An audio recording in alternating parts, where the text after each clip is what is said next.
Hey everybody, Stephen Garner, My Title Guy, MyTitleGuy.com. Hey, thanks for stopping by my channel. In today's video, I like to talk about perception versus reality. Okay, as it relates to the real estate space, perception of real estate agents, perception of consumers, and the reality of both. But before we get to that, I think we need to address the 800-pound elephant that's in the room, which is the fact that on September 25th, which is in 3 days, the New York Giants will be playing the Philadelphia Eagles in Philadelphia. Now, I'm a Giants fan, and there's other people out there, friends of mine, that are Eagles fans, and they would tell me the Giants are going to lose, okay? Now, that's their perception. The reality ain't going to happen. Giants are going to win, but that's their perception. So, now that that's out of the way, let's talk about the perception of real estate agents and consumers. So, one of the things that I did when I was a title rep is I would sit down with agents and ask them, what's your value? What's your unique selling proposition? What's your value proposition? Why should someone choose you? And, I hear all kinds of things back, like, I give great service, I'm a great agent, I have lots of experience, etc. And I say, okay, let me change this a little bit. Tell me, what does a consumer want in a real estate agent? And they would say, oh, well, they want somebody with integrity, and they want somebody with a lot of knowledge, and they want somebody that knows what they're doing, knows the process, and all this different stuff, right? And they're not right or they're wrong. That's their perception because that's what they believe, first of all. Talking to other agents, they go to classes with brokers that say, hey, let me tell you that consumers really want, people that have a lot of knowledge. That's what they look for. Well, I came across an article online about, about a month ago from the California Association of Realtors, CAR. It was a survey, an exit survey done by CAR on people that had bought homes in California 6 months to a year prior, where they called them and sent them surveys, and they asked them questions about real estate. How did you find your agent? What was most important to you in an agent? Those kind of things. Why did you sell, etc. Now, they did not identify themselves, according to the survey, as the California Association of Realtors, so that the results would not be biased. Obviously, people would either give a better result or a worse result if they knew who was doing the test. So I want to show you a video, and I want to go through the actual results, okay? And when I'm doing this, I want you to think about in terms of your marketing. Because as we already talked about, a lot of the fact about growing your business right now is getting found, which means you got to create content they're looking for. Well, if you're talking about the fact in your online presence that you're a great agent and you're wonderful and you have 25 years experience, but that's not something consumers are looking for, there's a breakdown. So let's look at the video and see what it is they value so you know what's great content about in the future. Let's go. This is the 2008 survey of California home sellers from July 2008. As I mentioned before, it was sponsored by the California Association of Realtors, or CAR. I found this report just by looking for perception of real estate agents and came across it, and it's got a wealth of information. I think these reports are awesome. Are they 100% correct? No, absolutely not. But they do give you a wealth of information that you can take to incorporate into your marketing, and that's really what this video is about. So, real estate agents talk to other real estate agents, and they say, how do you market? What's working for you? And they talk to brokers and sales trainers and all this stuff. And all these people that are in the industry tell them what they think consumers want and what they think consumers look for. And as I mentioned before, I ask agents constantly, what is so special about you? Why should a consumer choose you? Or even better, I ask them, what do you think consumers want in a real estate agent? And I hear all these different things. I hear, what they want? They want somebody who's accountable. They want somebody who's trustworthy. They want somebody who's going to sell their house. They want somebody who has integrity. They want somebody who communicates often. They want somebody with a lot of knowledge and somebody who's experienced. Well, all that stuff is great, but that's the agent's perception of what consumers want. Reports like this give us a better insight to what the reality is of what consumers want. So in this 60-page report, which, by the way, I'm going to put links at the bottom of this video so you can get to it, the first page is methodology. I took statistics in college. I hated every second of it. This is where you get into standard deviation, percent of change, error, etc. Definitely not sexy. But it tells you the number of respondents. It tells you what they did, if they called them, they mailed them, etc. Okay, so great information here.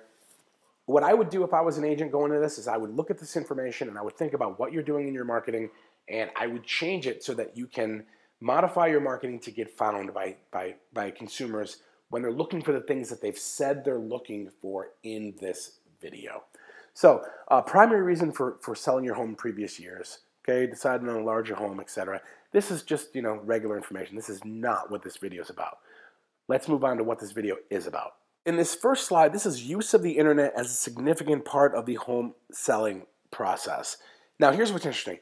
We already know that consumers go online first when looking for real estate, right? If you've seen my blogs or watched my videos or anything like that, you know the number I use is 94. 94% of consumers go online first when looking for real estate. What's interesting is that even in 2008, 84% of consumers went online when looking for information about the home selling process. Now, it started with 12% in 2003 and it's gone up to 84% in 2008. Guys, I bet you it's closer to 90% right now in 2011 of home sellers that are going online to gather information. What are they looking for online? Okay, what they're looking for. They're looking at, according to this, they're looking to research comparable prices, right? What's their home worth? They're looking at neighborhood information. They're looking for a specific agent, interest rates, commission rates, and looks like an online appraisal. Here's what's interesting about this. If you know that consumers are looking at comparable prices, or they're looking to get information about neighborhoods or to find a specific agent or even interest rates, you can, if you have a good website, if you know how to create content, if you know how to optimize that content, you can create content for which consumers looking for this will find you. This slide is the websites that home sellers in California were visiting. Realtor.com, Zillow, Craigslist, etc. Now, here is what's really interesting about this. Realtor.com and Zillow are third-party sites. They're like aggregator sites. So if you've ever gotten a call from somebody who said, I want to see 1234 East Main Street, and I found it on Realtor.com, can you show it to me? And you go to the MLS and you pull it up and you see that home sold 3 months ago, or that home was sold at auction, or it was a short sale or foreclosure. And you come back to them and you say, listen, that home sold. Well, they don't really understand that. Why? Because they saw it on Realtor.com. They trust Realtor.com, but what they don't realize is the information that is on Realtor.com is not the same as the information that you have. So here's what I want to make you aware of, okay? And this should really scare you pretty good. What Realtor.com does is they're very, very good at taking content and optimizing it to get found by consumers, okay? They like their website. I like their website. It's ergonomically friendly. You expect something to be somewhere and it is there. You can search by lifestyle. There's all different ways to search. It's a great site. But what happens is people like the site. What do? They register. And when they register, those leads go to Realtor.com. And what does Realtor.com do with them?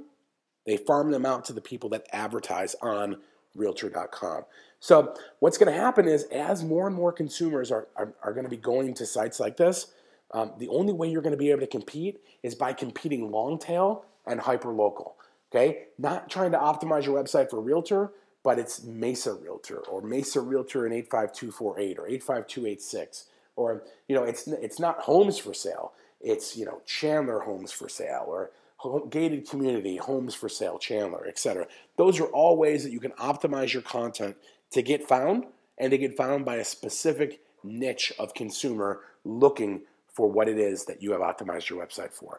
Now, I have another report. I'll actually include it on the bottom of this from the Wave Group, and the Wave Group was rather concerned about the number of real estate agents that had websites and the fact that they were losing the online battle for consumers to sites like Realtor.com, Zillow, Trulia, Movado, etc.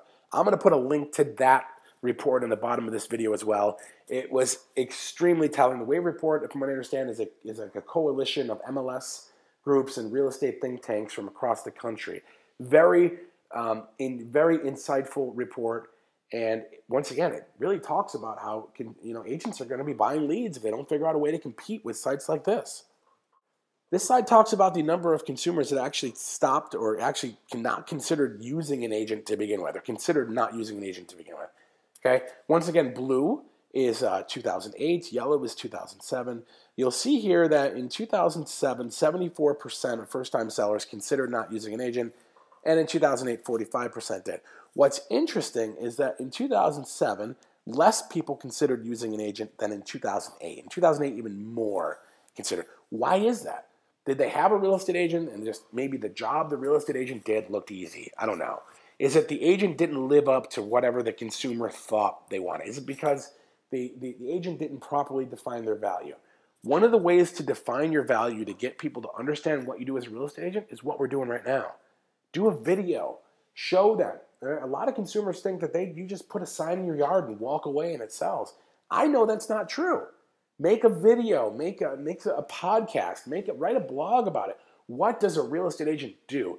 Justify your commission. Because what we're going to show you in a little bit is that, you know what? Commission is the #1 factor in selecting a real estate agent. This one talks about why the consumer is using a real estate agent.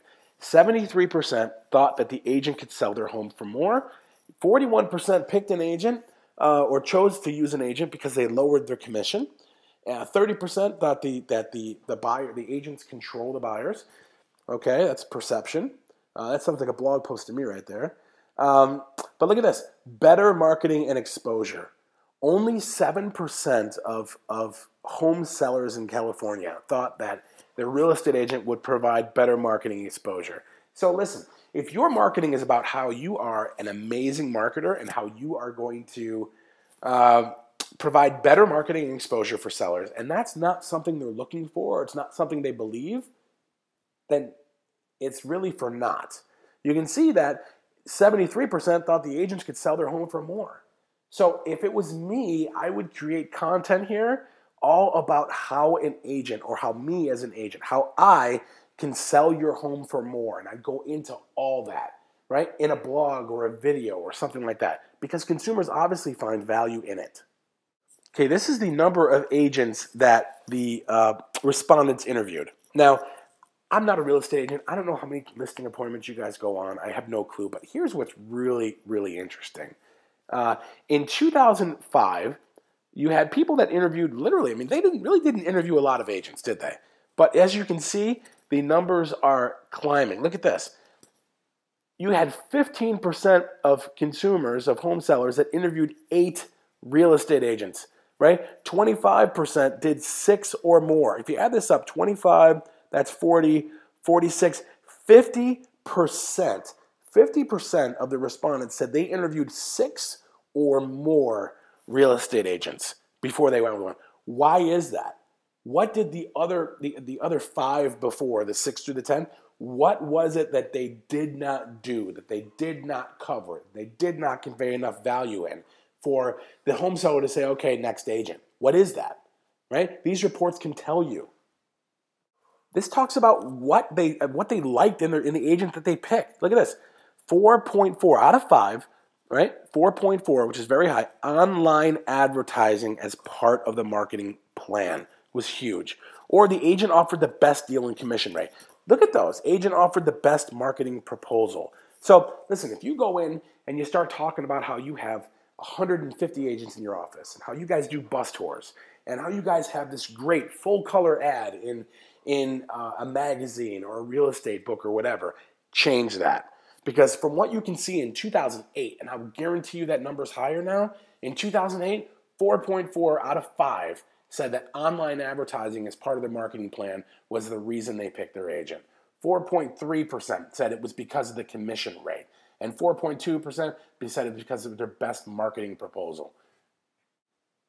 Okay, this is my favorite one. I told you before, I ask real estate agents, what is it about you? Why are you so different? What's your value proposition? What's your unique selling proposition? Why should someone choose you?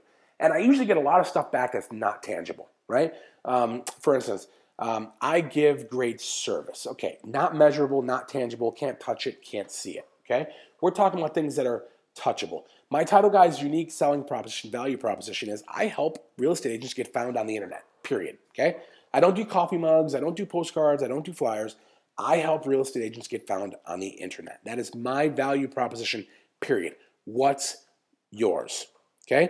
Here talks about what was important in the real estate agent.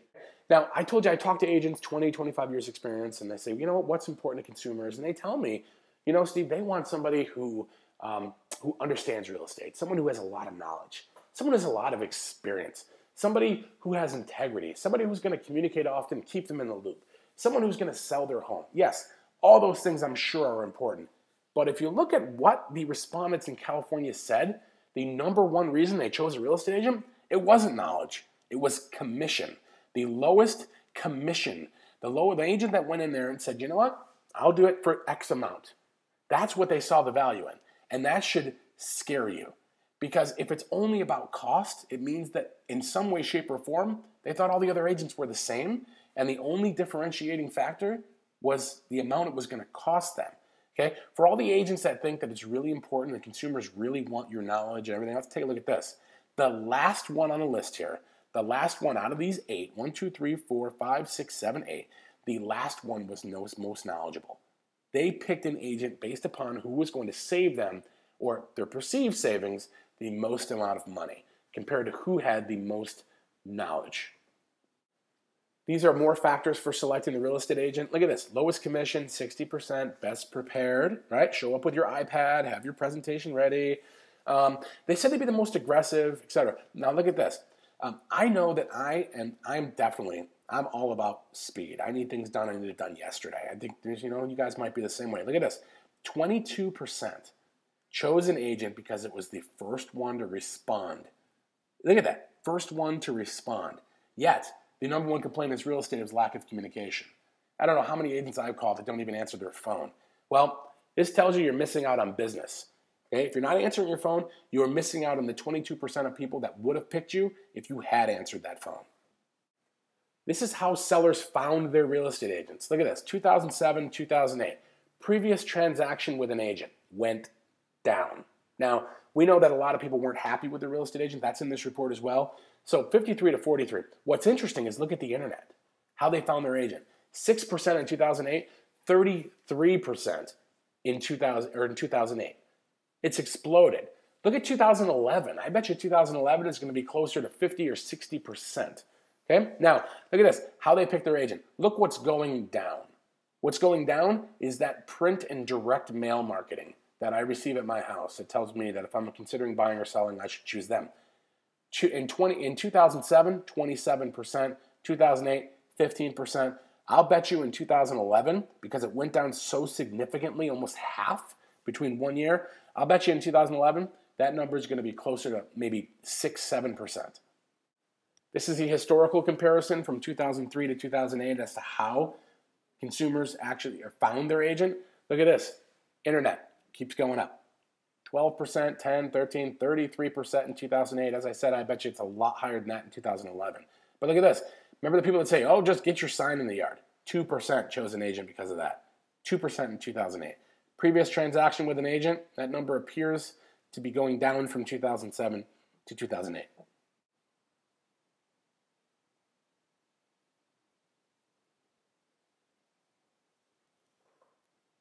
Okay, this is a comparison of the expected versus actual, okay? How long they expected to hear from their agent. Look at this. You had 20% that expected to hear from their agent right away. 0% actually did. 12% said, I want to hear from him in 30 minutes. 10% actually did. 20%, 9%, etc. This is where the breakdown comes with that whole lack of communication thing. If I expect to hear from my agent right away and I don't, I'm not happy, okay? You're selling the most important financial asset of my portfolio. I call you, I expect you to call me back right away, and you don't.